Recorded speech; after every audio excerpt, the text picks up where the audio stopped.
A young girl in a blue t-shirt was forced to her knees. Her chest rose and fell with rapid breaths, her eyes darting between two kids pinning her arms. One wore green, the other yellow, their grips unyielding, their faces tense. She wasn't struggling anymore, but she hadn't given up either. Her gaze was locked ahead, on the man slowly stepping toward her. In his gloved hand, he held a knife. Not a kitchen blade, a large, glinting combat knife with a serrated edge, curved like it had tasted fear before. He didn't speak. He didn't have to. The light from above caught the edge of the blade as it moved closer, reflecting in the girl's wide, dark eyes. Her name was Lena, 12 years old.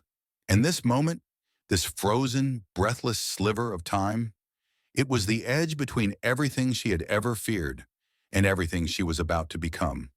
The boy in the yellow t-shirt tightened his hold on her right arm. The girl in green whispered something under her breath, soft, urgent. But Lena didn't respond, because she knew, if she moved too soon, she'd die. But if she waited too long, the blade reached her cheek, hovering an inch away. The man's breath was steady, controlled.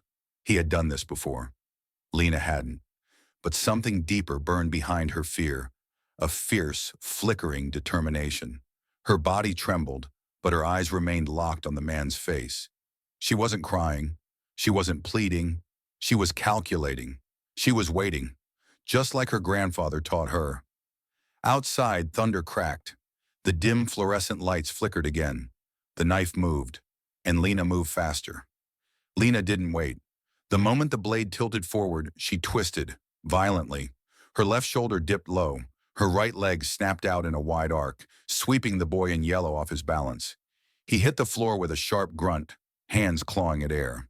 The girl in green tried to hold on, but Lena had already planted her foot, rotated her hips, and launched herself backward. Her elbow slammed into the green-shirted girl's rib cage, knocking the air out of her lungs. She stumbled, fell. The knife-wielding man stepped in, fast. But Lena was faster. She spun toward him, ducking low as the blade sliced through where her head had been. Her foot connected with the underside of his wrist. The knife clattered across the floor. She didn't wait for applause. She lunged for the door. But before she could reach it, he spoke. "You're learning," he said, calmly, without anger. "But hesitation will still kill you."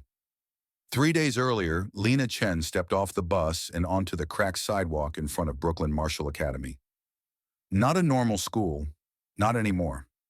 After a mysterious break-in at her foster home, she'd been pulled out of public school and relocated under a strange, new, protective training initiative. That's what they called it. No last names, no questions, just uniforms, mats, and discipline.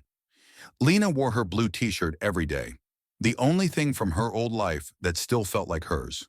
Her roommate? Sophie, age 15, sarcastic, fierce, and always sneaking candy into the dorms. Across the hall? Kai, 16, quiet, sharp-eyed, with a mysterious limp and a stare that could slice bricks in half. Lena didn't ask questions, but she knew. Something bigger was happening, and she was somehow in the middle of it. On the second night, the instructors started pairing the students for exposure drills, a fancy way of saying, "Get ready for violence." Lena had never fought for real before. Not like this. When her name was called and she was matched against a boy twice her size, everyone expected a disaster. But she didn't flinch. She remembered her grandfather's voice. "Wait. Watch.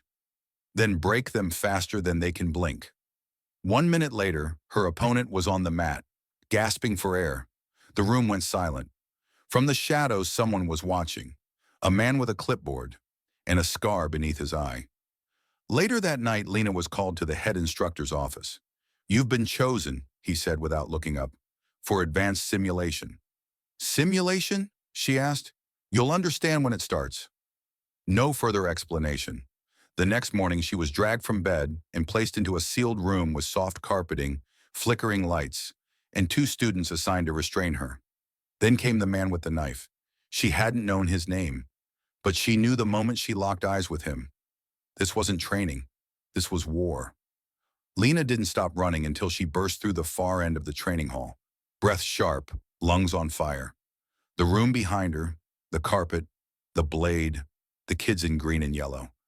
All of it blurred in her mind, except one thing. He wasn't just a trainer. The way he moved, the way he watched her, not like a teacher evaluating progress, but like a predator testing prey. She leaned against the cold concrete wall, trying to steady her breath. Her knees trembled, not from fear, but from rage. She'd been lied to. This wasn't just martial arts training. This was conditioning, weaponization. Lena! The voice behind her made her spin, fists raised. It was Kai.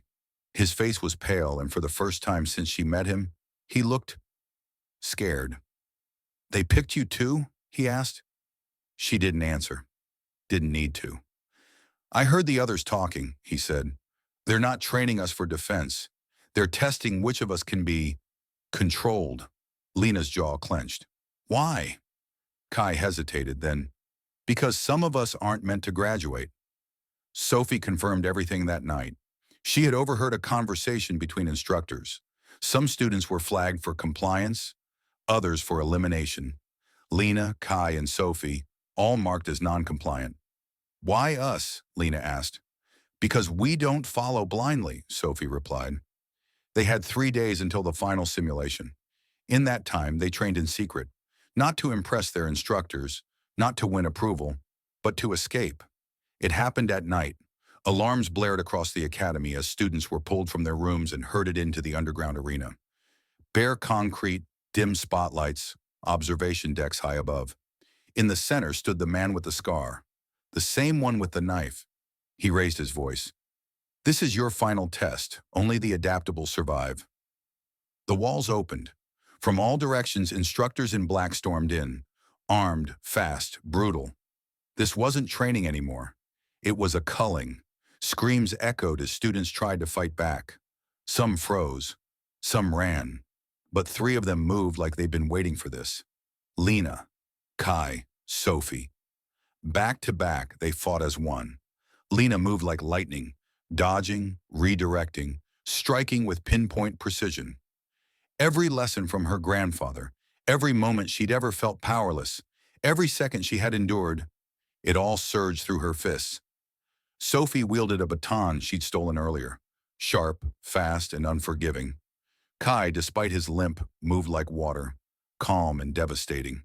They didn't fight to prove anything. They fought to survive. The battle lasted 17 minutes. When it was over, half the instructors were unconscious. The rest fled. Lena stood over the man with the scar, his knife at her feet, his chest rising and falling, eyes bloodshot. "You could have been one of the greats," he hissed. "We would have made you powerful." She didn't say anything. She didn't need to. She turned away. Behind her, the surveillance cameras continued recording, broadcasting the truth to the outer world. The government had been watching. They'd seen enough. Weeks later, the academy was shut down. Officials swept through the ruins like shadows, cleaning what couldn't be covered up. Lena, Kai, and Sophie were offered new lives, clean records, a quiet future.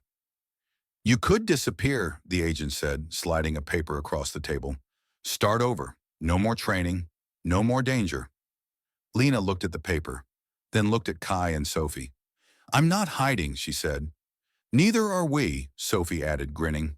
"We're done being pawns," Kai said. The agent nodded, half smiling.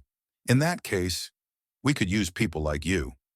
1 month later, a group of school children laughed and ran across a park in the quiet suburbs of New York. Somewhere nearby, a community center had just reopened, its walls newly painted, its schedule now including martial arts classes for kids. Inside the small studio, Lena Chen stood in the center of the mat, still wearing her blue t-shirt. She smiled softly at the nervous little girl stepping onto the mat for the first time. "Don't worry," Lena said. "I used to be scared too." In the corner, Kai adjusted the training pads. Sophie handled the registrations at the desk. They weren't soldiers anymore. They were protectors. There's a line every warrior crosses, the line between survival and purpose. Lena Chen didn't choose to fight, but when the world forced her into darkness, she chose to become her own light. Not to dominate, not to destroy, but to protect. Because real strength isn't how hard you hit. It's what you stand for when everything tries to knock you down.